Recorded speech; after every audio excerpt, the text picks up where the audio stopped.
Welcome. Welcome to CWS Presents. And today we're honored to have the program manager for Cornucopia, Vaughn Massey. And we have Kathy Lay here from Weber, and she's an employment specialist. And we're going to get started right off. I'm Neil Morissette, business account manager for Creative Workforce Solutions. Kathy. Good morning. Can you tell us a little bit about Cornucopia? It's a great program. We'd like to hear more about it. I love to talk about Cornucopia. We are a division of Umbrella, and Umbrella is an organization that advocates for women that have been in intimate partner violence or domestic violence situations. They have several different divisions. Kingdom Child Care Connection is one of them, and they help women, families find affordable quality daycare and help with subsidies. There is the advocacy program, which helps women that need to navigate the court system because of unsafe living situations, and they also run a series of safe houses. There's the family room. That's the supervised visitation division of Umbrella. We have people that are trained to facilitate supervised visitations mandated by the court in a safe space that we provide. And then there's us. We're Cornucopia. And we are the job training division of Umbrella. And we exist to help women that have barriers to employment gain the skills that they need to step out into the world of work. Fantastic. Great. Vaughn, can you tell us how long you've worked with CWS? I've been with Cornucopia for a year, and I've been working with you all for about that time. There you go. Thanks. Wow, yeah. It seems that year went really, really fast. Some It great things have really happened did. in that year. It seems like it's been such long, much longer for A sure. lot of success in that year. Could you tell us a little bit about a success story? Well, Cornucopia is an introductory culinary program, and the women that come through our doors are working on introductory culinary skills while they are working on the soft skill pieces of employment that make people be able to sustain jobs once they get them. Sometimes the women that come to us have a really hard time with communication. Sometimes the trauma in a woman's background might prevent her from being able to communicate effectively or even be in a room with a lot of people. One of the success stories that comes to mind is when I was interviewing a woman initially. She was thinking about Cornucopia and thinking that might be something she wanted to do. All during the interview, she wouldn't make any eye contact with me, was looking down, looking away, and she had this really hard demeanor, very, very defensive. And in speaking with her, eventually she got to a place where she was a little bit more comfortable, and we began our week trial. And as the week trial, our volunteer experience trial began, she became a little bit more comfortable, and she had shared that she had had some serious debilitating depression issues along with some other issues in her background. So when you identify the pieces in someone's background that might prevent them from being able to develop the skills, then you can start working on them and maybe helping them overcome them a bit. At the end of the program, she had 2 jobs, not one. Fantastic. That's great. And the place where she's working now, she was a part-time employee, asked her to go on full-time and manage their kitchen. Fantastic. I don't know if she's going to do it or not, but that's a really good success story. I mean, Right. Great right. story. Great story. Yeah. She has the success. She gained the skills, the interpersonal piece. Yeah, the and she has interpersonal is huge. options. Something she probably came without was options. Well, I think everybody has options. It's just helping them recognize that they do. Right. Yep. Right. Good. Great. So, Vaughn, what are you looking for in a trainee? We are looking for a woman that is interested in developing the skill set to help her become economically independent. That's our goal. We want the women that come through our doors to gain economic independence so that they can make really good choices for themselves and live self-directed lives. We want women that are interested in learning the culinary skill set, that they're interested in maybe going on to a job that might have a piece of that in it. Although some of our women do graduate and they might not go into culinary. We had a graduate that once she got the soft skills a little more solidified, decided that she wanted to become a full-time college student, and she is one now. Wow. That is Great. good. It's another success That story. is another success story. Great stuff. Absolutely. What do you offer trainees that you feel makes you stand out from other trainee programs? Cornucopia is training with a purpose. The women that come are training, but while they're training, we're producing Meals on Wheels for the bulk of the Northeast Kingdom. We do about 650 meals a week out of our kitchen. That sets us apart because that gives anyone working there a real sense of being an active member of the community, and a sense that they're helping an entire population that cannot feed or produce food for themselves. Huge self-esteem builder. Huge. Absolutely. That's good stuff.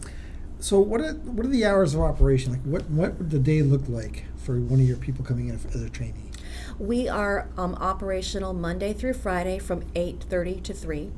A typical day involves morning meeting when our chef instructor sits down with them for a few minutes and gives them, we call it our map of the world for the day, and lets them know exactly what's going on, assigns different jobs to people. We break for lunch at noon. We get one break, 1/2 hour break, and then back to work at 12:30 and until 3 o'clock. Tuesdays and Thursdays are our packing and sealing days. That's when we package the food to get it ready to go out. Our delivery days are Wednesdays and Fridays. Our drivers are usually there. I think my earliest driver is an 8 a.m. guy, but his route is huge. So we have to have everything ready to go the morning of delivery. Fantastic. Speaking of that, could you talk a little bit more about your delivery drivers? I understand you've needed volunteer drivers for deliveries. Is that still? Absolutely. We contract with the Council on Aging to provide the Meals on Wheels, and they're actually the ones that provide the volunteer drivers. But we've had a real problem getting drivers to volunteer to do the routes, and I know that Council on Aging is actively recruiting for volunteer drivers to drive the Cornucopia meals.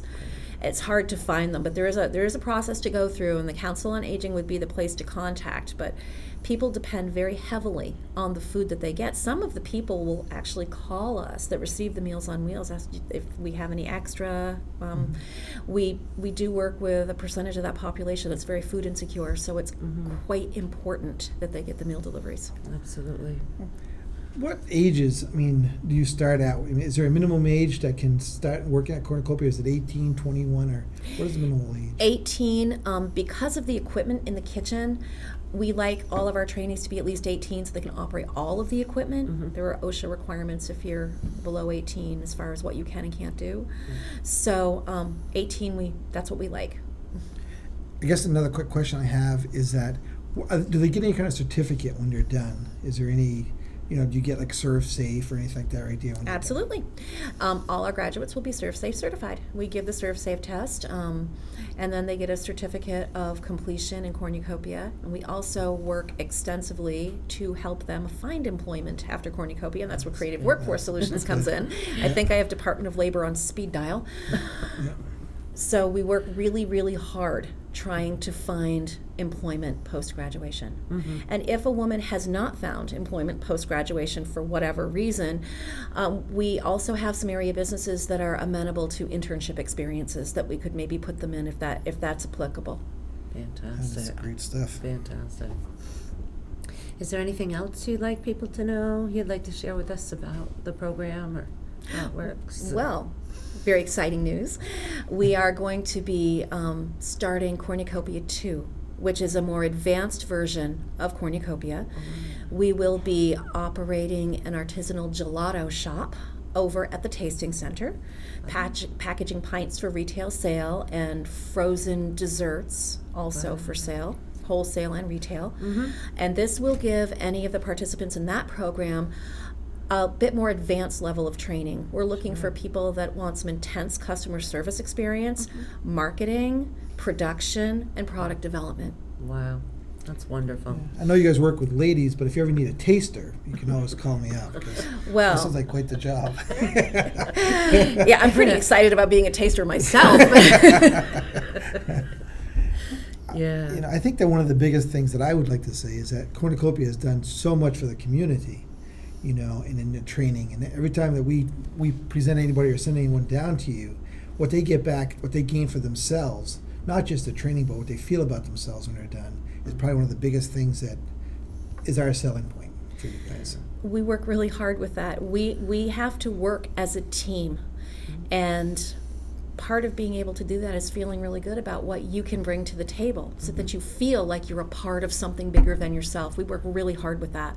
And that experience and gaining that particular piece of it really translates into doing much, much better when you get into a regular job situation. Absolutely, absolutely. And even on a day-to-day living basis, Mhm. you know, we've just seen such amazing changes in young women. That was a misstatement. They aren't always young women. Not right? always. All age groups. All age groups. I think the oldest trainee we've had since I've been there was in her 60s. Yeah. So yeah, it's all age groups, and it's important for everyone, I think, to feel like they have something to contribute. That's right. Yeah, That's right. absolutely. Great. And I think sometimes the diversity that you guys work with the population is kind of cool. I mean, when you have the younger ladies and the ladies in their 60s together, it's almost like the grandmother taking care of the younger one and the training. I know that there's one lady, and she's probably the one you're talking about in her 60s.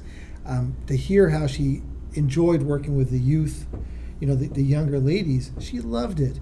And she gets so much from it. And now she's out there. I know she still sees some of them and does some baked goods and gives them to her. So all great stuff. Great Yeah, stuff. it's great to watch the women work together and to form relationships, and wonderful to see the women that are a little bit older mentor the younger students a bit, just simply because they have a bit more life experience. And a lot of the time when they're watching an 18, 19, 20-year-old maybe go down some roads that perhaps won't serve them well. Right. Yeah. Absolutely. Some of our older trainees can step in and say, hey, have you thought about this piece of it or that piece of it? And it works well. And do you still do the Friday meal site? Oh, absolutely. Fridays, we have community meal. We serve it at Cornucopia, and it is a restaurant setting, and that's where our hospitality training comes in. We absolutely do tableside service. The advantage is you can never get the order wrong because we only serve one thing. The meals are, of course, I would say this because I'm the program manager, but the meals are fantastic. They are fantastic. We'll all agree with that. Yes. We work really, really hard to give the people at Community Meal a great dining experience. That's what we want. We want a positive dining experience. It's not just a place to eat lunch and go on your way. We want people to really enjoy what we do. Right. And I've taken. Go ahead. I've taken several elderly people to lunch on Fridays, and it is totally the poem, the introductions. They just feel warm and part of something. It changes their entire day. So it's a wonderful program. Yeah. It's not just senior citizens either. We are open to anyone in the community that would like to attend Community Meal. We actually are gaining quite a following of under 60 people. And we have people that are now calling to make reservations. Wow. Well, that's the thing is, you guys, last time I was there, you guys were packed. Yeah, a lot of times we have to cap seating because if you don't have the hands to serve properly, we don't want anyone walking away saying, that was really terrible service, or, Right. I didn't get what I needed. So once in a while we'll have to cap seating in a certain amount of time a certain amount of participants so that we can take care of everybody properly. Absolutely. Thanks. I think that, again, just want to thank you for coming for sure. And we're looking forward to working with you for years to come, for sure. Well, thank you very much. It was a delight to be here. Thank you so much.